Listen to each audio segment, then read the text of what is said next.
Página 25. La vida del espíritu, por Hannah Arendt, 1971. Primera parte. El pensamiento. Página 29. 1.0 Introducción.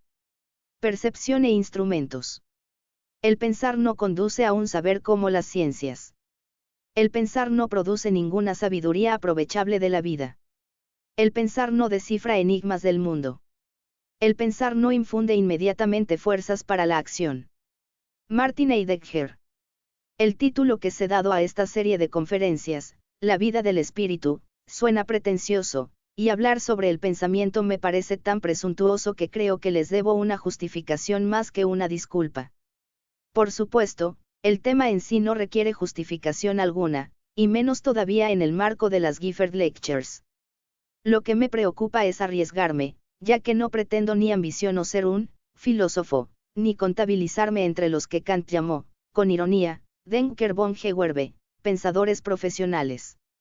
Así pues, la pregunta es saber si no debería haber dejado estos problemas en manos de los expertos, y la respuesta deberá revelar qué es lo que me ha llevado a abandonar la seguridad relativa de la ciencia y de la teoría política para abordar estos temas tan temibles, en vez de dejarlos estar donde estaban. En concreto, dos razones bastante diferentes despertaron mi interés por las actividades del espíritu. Todo comenzó mientras asistía al proceso de Eichmann en Jerusalén. En mi relato del mismo hablé de la banalidad del mal, y con esta expresión no aludía a una teoría o a una doctrina, si bien era confusamente consciente de que iba en contra del pensamiento tradicional literario, teológico, filosófico sobre el fenómeno del mal. El mal, como aprendimos de niños, es algo demoníaco, su encarnación es Satán, que cae del cielo como un rayo, Lucas 10:18, o Lucifer, el ángel caído. El demonio también es un ángel, Miguel de Unamuno, cuyo pecado es el orgullo, orgulloso como Lucifer, es decir, aquella superbia de la que solo los mejores son capaces. Ellos no quieren servir a Dios, quieren ser como Él.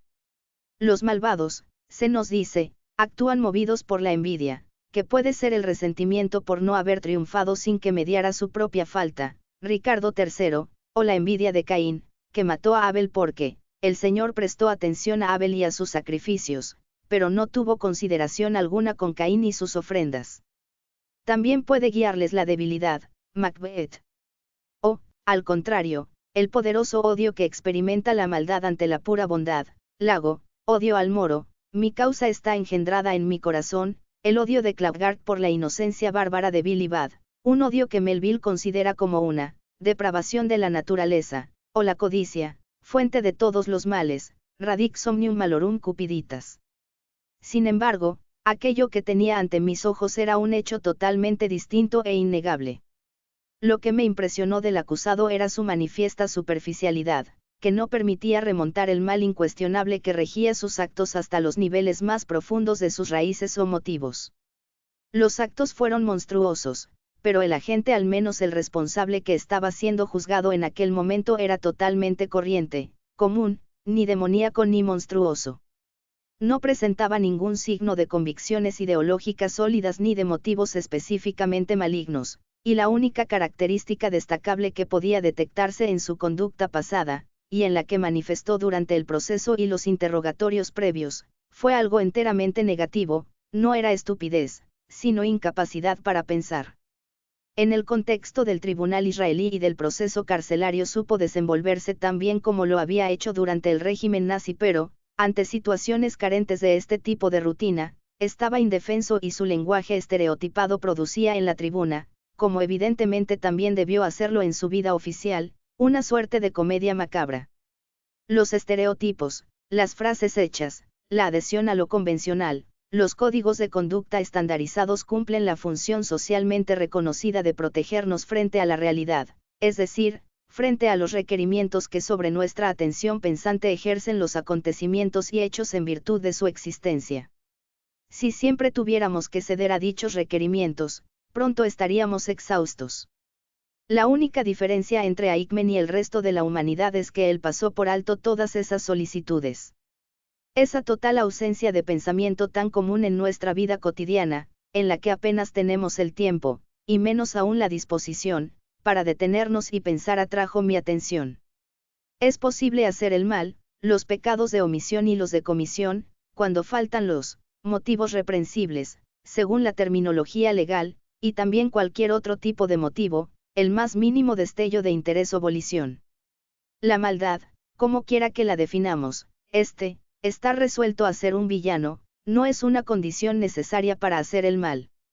Nuestra facultad de juzgar, de distinguir lo bueno de lo malo, lo que está bien de lo que está mal, depende de nuestra facultad de pensar. Por supuesto, no en el sentido en el que el pensamiento pudiera producir por sí mismo las buenas acciones, como si la virtud pudiera enseñarse y aprenderse, solo se enseñan los hábitos y las costumbres, y conocemos demasiado bien la rapidez con que se desaprenden y olvidan cuando una circunstancia nueva exige un cambio en las costumbres y pautas de conducta. El hecho de que normalmente se traten las cuestiones del bien y del mal en los cursos de moral o ética, sirve para indicar lo poco que se sabe de su sujeto, pues, moral, viene de mores y ética, de ethos, términos latino y griego que significan costumbres, y hábito. La palabra latina se relaciona con las normas de conducta, mientras que la griega deriva de hábitat, como nuestros hábitos. Punto.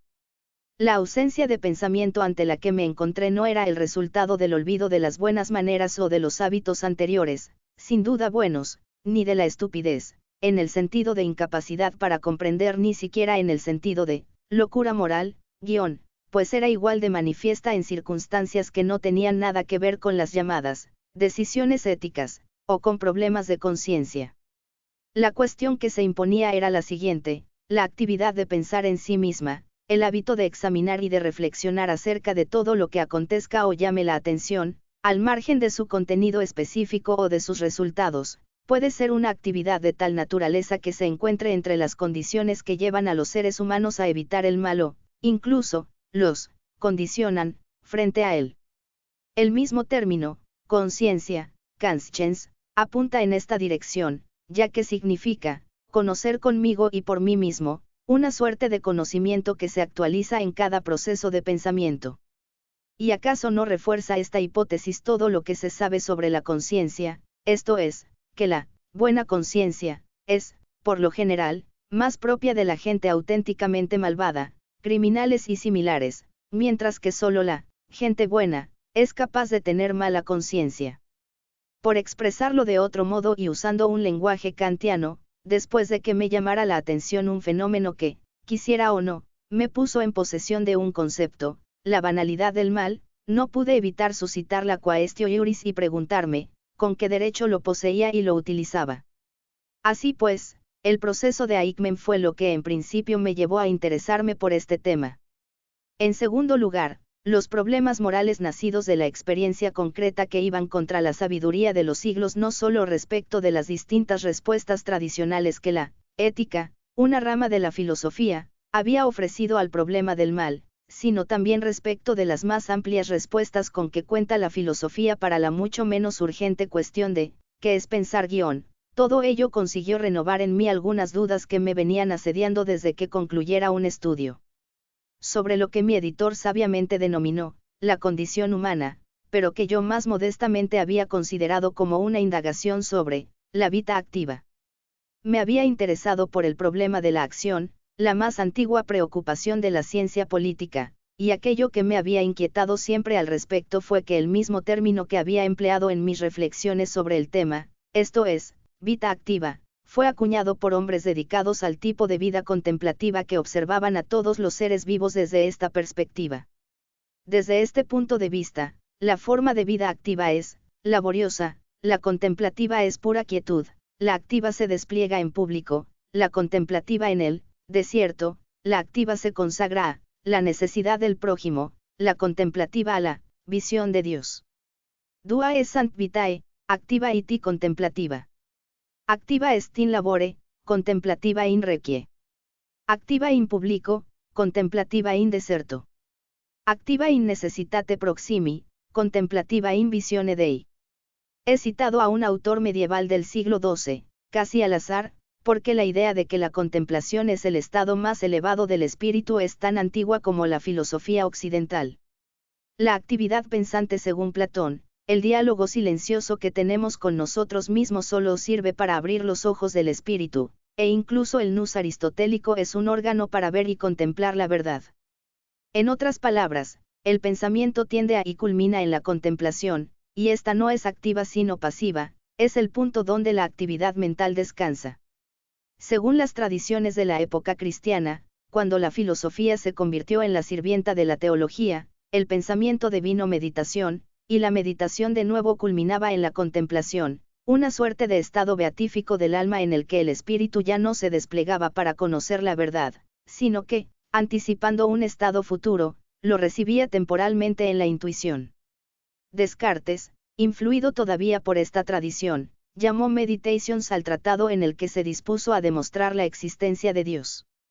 Con el surgimiento de la Edad Moderna, el pensamiento se convirtió sobre todo en el siervo de la ciencia, del conocimiento organizado, y, aunque el pensamiento se tornó entonces extremadamente activo, siguiendo la convicción central de la modernidad de que solo se puede conocer lo que hace uno mismo, la matemática, la ciencia no empírica por excelencia, en la que la mente parece jugar solo consigo misma, fue la que se convirtió en la ciencia de las ciencias, proporcionando la llave de aquellas leyes de la naturaleza y del universo que esconden las apariencias. Si para Platón era un axioma que el ojo invisible del alma era el órgano que observaba la verdad invisible con la certeza del conocimiento, para Descartes llegó a ser un axioma durante la famosa noche de su revelación, que existía un acuerdo fundamental entre las leyes de la naturaleza, ocultas tras las apariencias y las engañosas percepciones sensibles, y las leyes de la matemática, esto es, entre las leyes del pensamiento discursivo en el plano más elevado y abstracto, y las leyes de cualquiera que sea lo que subyace tras los meros fenómenos de la naturaleza. Realmente creyó que con este tipo de pensamiento, con lo que Hobbes denominó, tener en cuenta las consecuencias, podría aportar algún conocimiento sobre la existencia de Dios, la naturaleza del alma y temas similares. Lo que me interesó de la vida activa era que la noción contraria de completa quietud de la vida contemplativa resultaba tan abrumadora que, en comparación con esta calma, desaparecían las demás diferencias entre las distintas actividades de la vida activa. Comparado con esta quietud, ya no importaba si se laboraba y se arebe el campo, o se trabajaba y producían objetos de uso, o se actuaba en común con otros en determinadas empresas. Incluso Marx, en cuya obra y pensamiento desempeñó un papel importante la cuestión de la acción, utiliza la expresión praxis únicamente en el sentido de lo que el ser humano hace como opuesto a lo que el ser humano piensa. Sin embargo, yo era consciente de que se puede abordar este tema desde una perspectiva totalmente distinta, y para señalar mis dudas concluí el estudio sobre la vida activa con una curiosa frase que Cicerón atribuía a Catón, quien solía decir que nunca hacía más que cuando nada hacía, y nunca se hallaba menos solo que cuando estaba solo, nunquam se plus agere quam nihil cum ageret, nunquam maine salem esse quam cum solus esset. Suponiendo que Catón estuviera en lo cierto, las preguntas son obvias. ¿Qué hacemos cuando no hacemos nada sino pensar? ¿Dónde estamos cuando, normalmente rodeados por nuestros semejantes, no estamos con nadie más que con nosotros mismos? Suscitar estas cuestiones tiene, evidentemente, sus dificultades.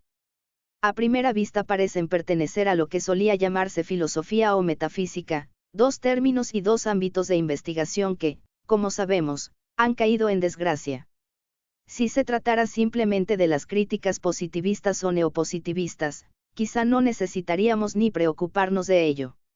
La afirmación de Carnap de que la metafísica debe ser considerada como poesía contradice las pretensiones de los metafísicos, pero estas, como la valoración de Carnap, pueden estar basadas en una subestimación de la poesía. Heidegger, a quien Carnap eligió como blanco de su ataque, replicó afirmando la estrecha relación entre la filosofía y la poesía, no eran idénticas, pero emanaban de la misma fuente, el pensamiento. Y de la misma opinión era Aristóteles, a quien de momento nadie ha acusado de escribir mera poesía, poesía y filosofía van en cierto modo juntas. Por otra parte, el célebre aforismo de Wittgenstein, de lo que no se puede hablar hay que callar, que argumenta en el sentido contrario, podría, si se tomase al pie de la letra, aplicarse no solo a lo que escapa a la experiencia sensible, sino también a la mayoría de los objetos de la sensación. Nada de lo que vemos, oímos o tocamos puede ser adecuadamente descrito con palabras que igualen lo que es dado a los sentidos.